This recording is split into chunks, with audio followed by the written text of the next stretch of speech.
దేవుని నామానికి మహిమ కలుగును గాక. క్రీస్తునందు ప్రియమైన అనుదిన జీవవాక్యమునకు మిమ్మల్ని ప్రేమతో ఆహ్వానిస్తున్నాము. ఈ దినము ఫిబ్రవరి 1వ తేదీ.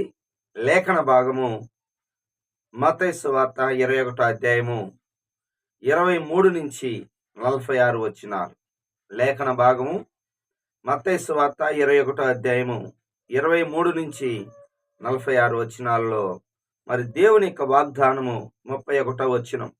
సుంకరులను వేషులు మరి ముందుగా పరలోక రాజ్యములో ప్రవేశించుదురు.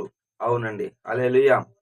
ఈ లోకంలో తప్పు చేసిన వారిని మరి శిక్షిస్తారు, మరి చెడ్డవారిని బాధపరుస్తారు, గాయపరుస్తారు. కానీ దేవుడు వాళ్ళకు కూడా అవకాశం ఇస్తున్నాడు.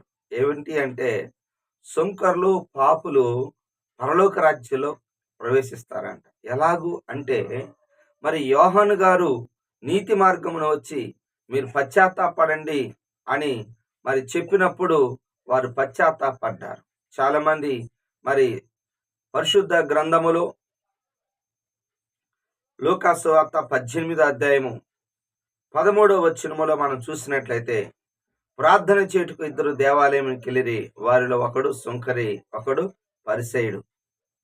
పరిసయుడేమో తాను గొప్పతనాన్ని, నేను ప్రార్థనా పరుణ్ణి, వారమునకు 2 దినాలు ఉపవాసం ఉంటాను, 10వ వంతు చెల్లిస్తాను అని చెప్పుకుంటూ మనసులో అనుకున్నాడు. కానీ సుంకరైతే, దేవా పాపినైన నన్ను కరుణించమని పలికెను. వెంటనే ప్రభు తెలియజేస్తుంది అంటే ఇతడు నీతిమంతుడుగా తీర్చబడిను. హల్లెలూయా. మొట్టమొదటిసారిగా మన మందిరానికి వచ్చేది పశ్చాత్తాపడాలండి. పశ్చాత్తాపడ్డప్పుడు, మారు మనసు పొందినప్పుడు పరలోక రాజ్యము ఉంటుంది. అలాగనే లూకాసు సువార్త 7వ అధ్యాయం 47వ వచనంలో సీమోను అనే పరిసయుడు కూడా యేసుప్రభుని ఇంటికి పిలిచాడే కానీ హృదయంలోకి పిలవలేదు. అతడు నీళ్ళు ఇవ్వలేదు, కనీసం చేతి మీద ముద్దు పెట్టుకొనలేదు, మరి నూనె కూడా ఇవ్వలేదు. కానీ యేసుప్రభు వారు సీమోను ఇంట్లో ఉన్నాడని తెలుసుకొని పాపాత్మరైన స్త్రీ వచ్చి యేసు పాదం మీద పడి కన్నీళ్లు విడిచి తల వెంట్రుకలతో తుడిచి పశ్చాత్తాపడింది. అమ్మా, నీ విస్తారమైన పాపములు క్షమించబడి ఉన్నవి. లూకాసు వార్త 7వ అధ్యాయం 47వ వచనములో మరి పాపాలు క్షమించబడ్డాయి. పాపాత్మరాలైన స్త్రీ యొక్క పాపాలు క్షమించబడ్డాయి. కానీ పిలిచిన మరి పరిసయుడైన సీమోను పాపాలు క్షమించబడలేదు. ఆ యొక్క వేశ్య అనగా మరి పాపాత్మరాలు పరలోకానికి వెళ్ళింది, కానీ పరిసయుడైన సీమోను వెళ్ళలేదు. అవునండి, మనము పశ్చాత్తాపడితే మరి దేవుడు సుంకర్లకి, పాపులకి పరలోక రాజ్యము ఇస్తాడు. ఒప్పుకోవాల్సిన పాపాన్ని మనం చూసినట్లయితే 32వ వచనములో మరి యోహాను నీతి మార్గం వచ్చింది, మరి పశ్చాత్తాపడ్డారు సుంకరులు, పాపులు. కానీ పరిసయ్యులైతే నమ్మునట్లు పశ్చాత్తాప పడకపోతే, అంటే దేవుని యొక్క సంకల్పాన్ని వారు నిరాకరించారండి. పరిసయ్యులు, శాస్త్రులు మేము మంచి వాళ్ళమే అనుకుంటూ పశ్చాత్తాపడలేదు.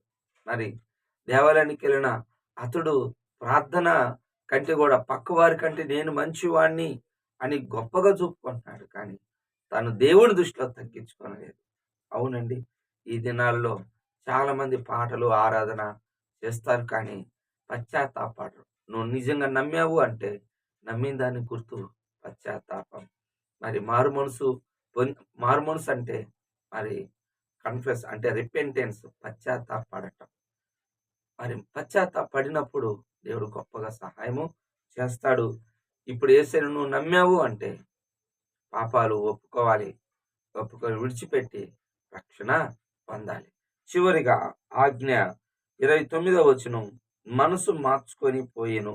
అవును, ఇక్కడ ఒక ద్రాక్ష తోటలో పనికి అనగా తండ్రి తన మొదటి వాడిని పిలిచి, నేడు నువ్వు ద్రాక్ష తోటలోకి వెళ్ళి పని చేయమన్నప్పుడు మరి నేను చేయను అన్నాడు. రెండో వాడిని నువ్వు వెళ్తావా అన్నప్పుడు నేను వెళ్తాను అన్నాడు. కానీ మొదటివాడు వెళ్ళను అని చెప్పిన వ్యక్తి మనసు మార్చుకొని వెళ్ళాను, కానీ రెండోవాడు వెళ్తానని చెప్పి వెళ్ళలేదు. ఈరోజు చాలా మంది మన మనసుని మార్చుకోవాలని వాక్యం సెలవిస్తుంది. ఏంటంటే నువ్వు అనుకున్నది కాదు, తండ్రి చెప్పినట్టు నడుచుకున్నాడు ఆ కుమారుడు. దేవుడు చెప్పినట్టు నడుచుకోవటం, దేవుని వైపు తిరగటమే మారు మనసు. ఎప్పుడైతే దేవుని వైపు తిరుగుతావో అప్పుడు మనము మారు మనసు పొందినట్టు. యోనా గ్రంథంలో యోనాను కూడా అయ్యా నినివే పట్టణానికి వెళ్ళమంటే తర్షీషుకెళ్ళాడు. ఆ తర్వాత మరి పెద్ద మత్స్యము అనగా త్రిమింగలం కడుపులో మరి దేవా నేను పాపి అని పశ్చాత్తాపపడ్డాడు. తిరిగి నినివే పట్టణానికి వెళ్ళాడు. మరి ప్రకటన చేశాడు. అనేక మంది మారు మనసు పొందారు. ఆ పట్టణం అంతా కాపాడబడింది. మారు మనసు నువ్వు పొందితే నీ కుటుంబంలో క్షేమం.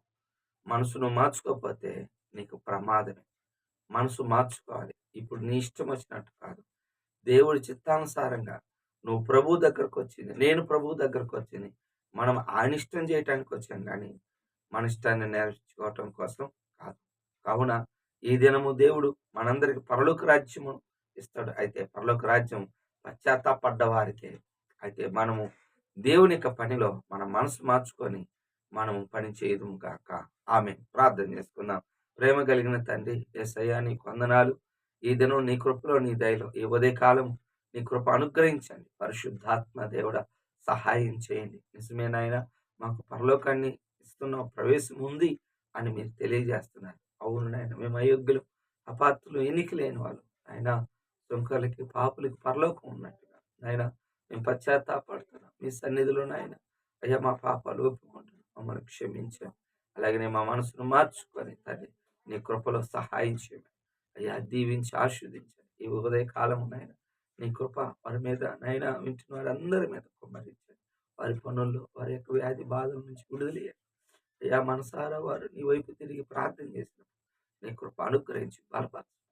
మహిమను తెచ్చుకోమని యేసు నామములో ప్రార్థిస్తున్నాను తండ్రి. ఆమేన్. తండ్రి యొక్క ప్రేమ, కుమారుని యొక్క కృప, పరిశుద్ధాత్మిక దీవెన సదాకాలం మనందరికీ తోడుగా ఉండును గాక. ఆమేన్. ఆమేన్. దేవుడు మిమ్మల్ని దీవించును గాక. ఆమేన్.